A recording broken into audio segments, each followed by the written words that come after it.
नमस्कार दोस्तों, आज मैं फिर आपके लिए स्वामी विवेकानंद जी की शिकागो यात्रा का दूसरा भाग लेकर उपस्थित हूँ। दोस्तों, जब प्रोफेसर राइट ने यह जाना कि स्वामी जी को परिचय पत्र के अभाव के कारण धर्म महासभा में प्रवेश नहीं मिल पाया, तो स्वामी जी की प्रतिभा के कायल प्रोफेसर राइट ने कहा, आपसे परिचय पत्र के विषय में पूछना वैसा ही है जैसे सूर्य से उसके प्रकाशित होने के अधिकार के विषय में पूछना। प्रतिनिधि चयन समिति के अध्यक्ष डॉक्टर वैराज प्रोफेसर राइट के मित्र थे। प्रोफेसर राइट ने तुरंत डॉक्टर वैराज को एक पत्र लिखा और उन्होंने स्वामी जी का परिचय यह कहकर दिया, जो हमारे सारे विद्वान प्रोफेसरों को मिला देने पर होगा, ये उन सब से भी विद्वान हैं। अब क्या स्वामी जी को परिचय पत्र प्राप्त हो गया? परिचय पत्र ही नहीं, साथ में शिकागो जाने का टिकट भी मिला। भगवान की महिमा देख स्वामी जी अति प्रसन्न हुए।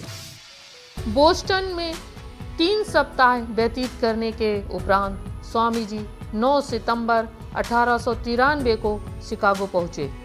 जब वे स्टेशन पहुंचे तब उन्होंने जाना समिति का पता उनसे खो गया है। वे बहुत निराश हुए। अब वे समझ नहीं पा रहे थे कहाँ जाना है। ठंड की रात थकावट से चूर स्वामी जी ने रात पुराने रेलगाड़ी के एक खाली डिब्बे में बिताई। सुबह होने पर वे भोजन पाने के लिए दर दर घूमते रहे। उन्हें भोजन तो नहीं मिला, शायद उनके पैसे समाप्त हो चुके थे।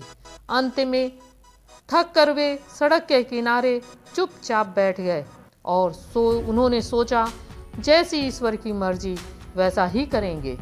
लगभग उसी वक्त सामने के एक बंगले का दरवाजा खुला। वहां से उत्तम वस्त्रों से सुसज्जित एक संभ्रांत महिला बाहर निकली। उन्होंने स्वामी जी को धीमे स्वर में पुकारा और पूछा, महाशय, क्या आप धर्म महासभा के कोई प्रतिनिधि हैं? उसने स्वामी जी की कठिनाई और सत्य को जानकर सहृदय महिला स्वामी जी को अपने घर ले गई।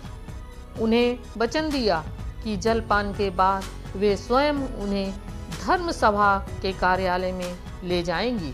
ये महिला थी Shrimati George W hello. Shrimati hello के साथ स्वामी जी धर्म महासभा के कार्यालय में पहुंचे। वहां उन्होंने अपना परिचय पत्र दिया। स्वामी जी को सहर्ष प्रतिनिधि के रूप में स्वीकार कर लिया गया। अन्य प्राच्य प्रतिनिधियों के साथ उन्हें ठहराया गया।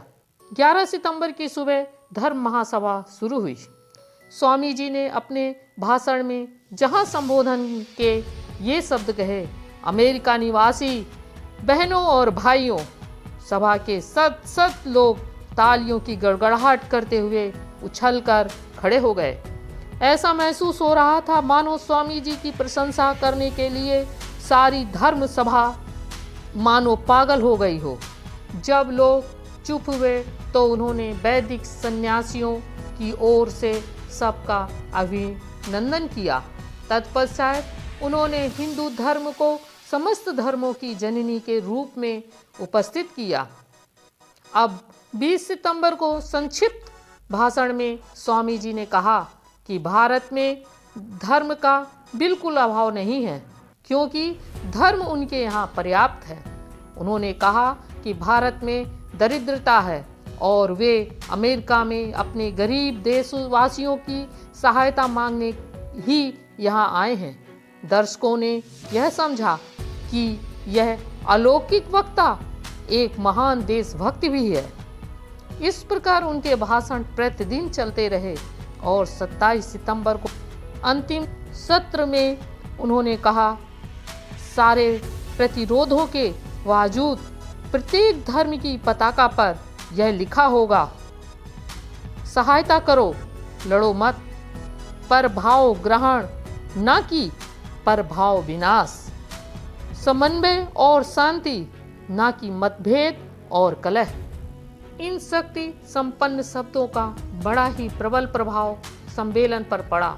इस प्रकार विश्व धर्म महासभा का समापन हुआ। स्वामी जी तत्क्षण सबसे महत्वपूर्ण व्यक्ति बन गए। द न्यूयॉर्क हेराल्ड ने लिखा, स्वामी विवेकानंद निसंदेह धर्म महासभा में सर्वश्रेष्ठ व्यक्ति हैं। स्वामी जी की इस अभूतपूर्व सफलता का समाचार शीघ्र ही भारत में फैल गया। इस प्रकार एक दिन का अज्ञात और अनिर्बंध सन्यासी आज विश्व प्रसिद्ध हो युग पुरुष बन गए। ऐसे युग पुरुष को हमारा सत सत नमन। कृपया इसमें जो त्रुटियां हों उसके लिए मुझे क्षमा करें। प्लीज़ लाइक, शेयर व सब्सक्राइब करें ताकि मैं आगे अच्छी अच्छी कहानियाँ आपको सुनाती रहूं। धन्यवाद।